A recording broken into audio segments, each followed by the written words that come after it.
ಎಲ್ರಿಗೂ ನಮಸ್ಕಾರ. ಇವತ್ತು ಸಂಡೇ ಆಗಿತ್ತು, ಹಾಗೆಯೇ ಮನೇಲಿ ಇದ್ದು ಬೇಜಾರು ಅನಿಸ್ತಾ ಇತ್ತು. ಅದಕ್ಕೆ ಒಂದು ಒಳ್ಳೆ ಪ್ಲೇಸ್ ನೋಡಬೇಕು ಅಂತ ಅಂದ್ಕೊಂಡ್ವಿ. ಅದ್ಯಾವುದು ಅಂತ ಹೇಳಿದ್ರೆ ಉತ್ತರ ಕನ್ನಡ ಜಿಲ್ಲೆಯ ಒಂದು ಸುಂದರವಾದ ಕಡಲ ತೀರದಲ್ಲಿ ಒಂದಾಗಿರೋ ಮೀನುಗಾರಿಕೆಯನ್ನು ಕೊಂಡಿರ್ತಾರೆ.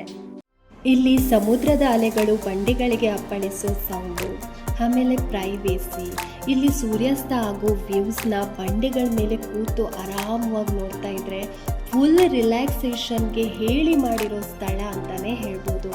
ಹಾಗೇನೆ ಫ್ರೆಂಡ್ಸ್, ಇಲ್ಲಿ ತುಂಬ ಅಹಿತಕರವಾದ ಘಟನೆಗಳು ಕೂಡ ಆಗಿದೆ. ತುಂಬ ಜನ ಸೆಲ್ಫಿ ತೆಗಿಯೋಕ್ಕೆ ಹೋಗಿ ಕಾಲು ಜಾರಿ ತುಂಬ ಜನ ಪ್ರಾಣ ಕಳ್ಕೊಂಡಿದ್ದಾರೆ. ಆದರೂ ಈ ಜನಕ್ಕೆ ಬುದ್ಧಿ ಇಲ್ಲ ನೋಡಿ, ಇಷ್ಟೆಲ್ಲ ಪ್ಲೇಸ್ ಬಿಟ್ಟು ಆ ತುದಿಗೆ ಹೋಗಿ ಸೆಲ್ಫಿ ತೆಗಿತಾ ಇದ್ದಾರೆ.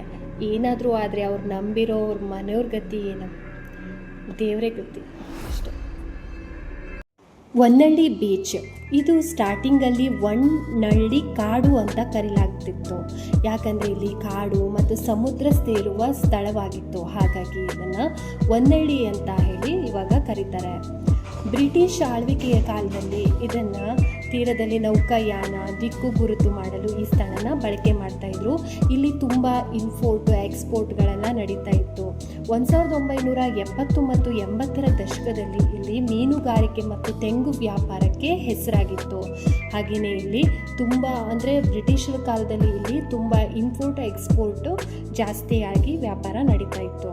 ಇವಾಗಲೂ ಕೂಡ ಹೊನ್ನಳ್ಳಿ ಬೀಚ್ ಇದು ಮೀನುಗಾರಿಕೆಗೆ ತುಂಬಾ ಹೆಸರುವಾಸಿಯಾಗಿದೆ. ಹೊನ್ನಳ್ಳಿ ಬೀಚ್ ಇದು ಇಕೋ ಟೂರಿಸಂ ಪ್ಲೇಸ್ ಆಗಿ ಬೆಳವಣಿಗೆ ಹೊಂದ್ತಾ ಇದೆ. ಇಲ್ಲಿ ಹೋಮ್ ಸ್ಟೇ ಮತ್ತು ರೆಸಾರ್ಟ್ಗಳು ಕೂಡ ಇವೆ. ಹಾಗೆಯೇ ರಸ್ತೆ, ಲೈಟಿಂಗ್ ಮತ್ತು ಎಲ್ಲ ಸೇಫ್ಟಿ ವ್ಯವಸ್ಥೆಗಳು ಕೂಡ ಇವೆ.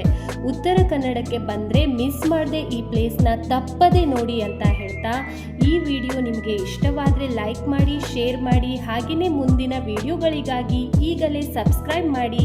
Okay, thank you for watching.